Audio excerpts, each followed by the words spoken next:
Hey guys, Joshua Peterson here, Peterson Electric. It is New Year's Day 2024 in my garage. Happy New Year's to all my YouTube followers. Today I want to talk to you, from my SEO guy, about a diesel heater to put in the back of your van for warmth.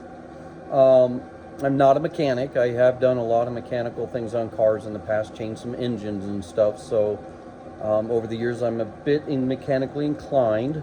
My son Jathan actually works for a mechanic shop one day a week, so he's taught me some stuff too. But if I can do it, guys, and you have some mechanical knowledge, you can do it. I did do something a little different, which I might change later on how I got power to this unit. But I want to show you a few tricks. Now, this guy online was great. It was a 25-minute video, very detailed. I really appreciated it. Mine's not going to get into all that detailedness, because I wanted to put one in first to see what I thought. And anyways, let's get into it. So this guy, if you want to get online, I did like him. Camper van conversion, how to install DC heater, Squarespace. Okay, I think he's British. I don't know his accent, but this is the guy you're looking for. He goes through all the little parts. Now, warn you, oh, sorry about that, guys. Want to go somewhere Hold on amazing? 1 second. Nice, right? He did go through the parts, but my parts are a little different. Okay? And so I'm going to show you this, but he goes through the very good details of this whole video of how to install. I did not use this metal cap right here that he bought. That's a good idea too. I just did mine a little bit different.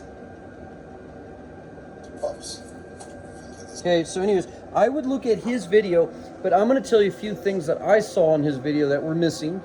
Okay, so first of all, I have a 2012 Sprinter van. This van looks like this. I've got a 6-seater, it's a crew van, 2 in front, 4 in back. And I retired this van to do a lot of pulling of my little Kubota last year when I blew the turbo. So I've got 158,000 miles.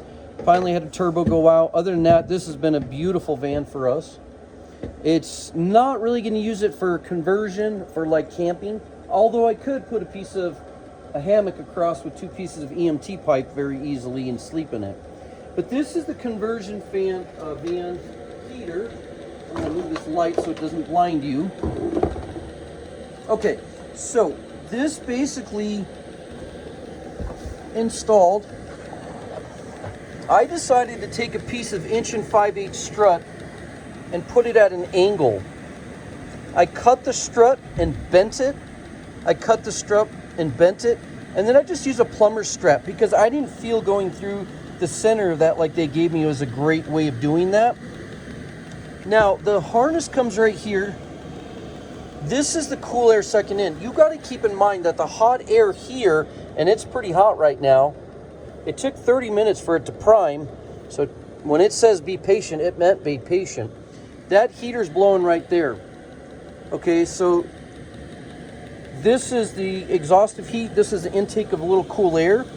Here's my gas line coming through. And then down below, I put a little bit of aluminum tape around my fittings. And I used a 1-inch a 1-inch Unibit, which you can get by Greenlee or whoever, Southwire. And I drilled through with my plate and then screwed my plate down. I did that aluminum just because of the heat. And that's just your typical aluminum foil tape for an HVAC guy. All right, well, I fished this up. I'm sorry, my video is not focused. There we go. I fished this up. Put a little piece of blue Smurf tube, it stopped right there, and brought in the wire. I didn't have black, so I had green. They gave me a very short piece of black, so I just pigtailed it and screwed it to the frame with the self-tapper. And then here's my fuse. It came with this fuse.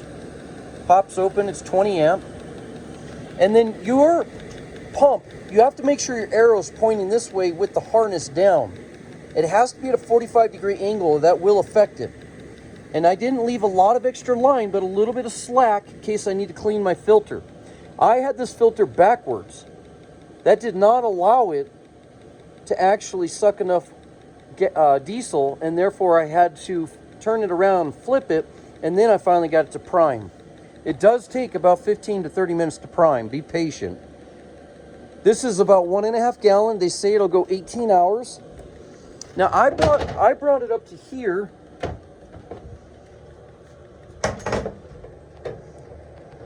Okay, I'm just charging my battery, so please just forget about this piece. But as you can see, hold on. This was a good way to just take this off and charge your battery. Okay, as you can see, I have my microwave from my job site and some, what do you call these? Trailer tire stands or blocks. Anyway, so I took a green wire and taped it black, but here's how I landed mine and crimped it. Okay, 2 wires up, came back down. Now, it's saying, am I losing voltage? No, I'm still at 12.1, so my battery's okay. I did tie my battery on here just with some copper number 10 gauge so it doesn't bounce.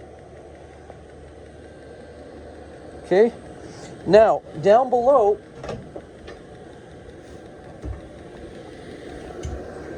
honey, will you unstrap that for me? That cool air is going to suck from inside of the cab right there. Okay, oh, and then I screwed this through like they wanted you to. Now, I took a number 14 gauge wire and fished this after I drilled a small teeny hole, fished it up to pull that nipple right back down. And instead of using tape like the guy in the video, I stuck the 14 gauge solid through as a 90, and then when I pulled it, it got it really tight with some channel locks, and then I yanked it out. Okay, you do have to have your filter before your pump. Now down below,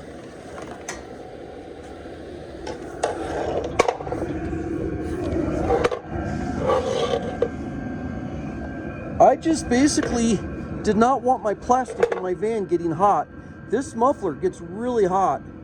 So I took some number 10 solid copper and I drilled it. I just free floated it. That thing is so hot it'll fry an egg. So I'm surprised it wouldn't hurt the fuel line. So look what I did to the fuel line. I took aluminum tape all the way through that cavity. Now I lucked out with this cavity right here coming in. Okay. So I don't know how, I'm going to figure out something here, but I don't know how that intake bouncing is not going to melt onto that hot exhaust right there. I might shove a metal plate just right up in here. Now you can see how the tube has already gotten discolored all the way down. My son with the intake, he just kind of let that float. I let the mat on the tire just kind of keep the rocks and the snow from hitting it, but that's where it sucks in cool. But see, here's my muffler on my work van right here. So I don't want my muffler pushing in exhaust to here. My muffler will blow down, and so will the muffler here away from the van. And the intake is right up here near the mat. I wish this hose was longer. That's the only thing I wish.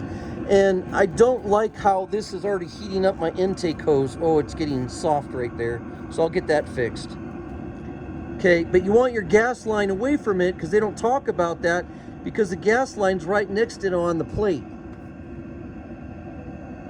And so that aluminum foil might help insulate it from that heat a little bit, okay?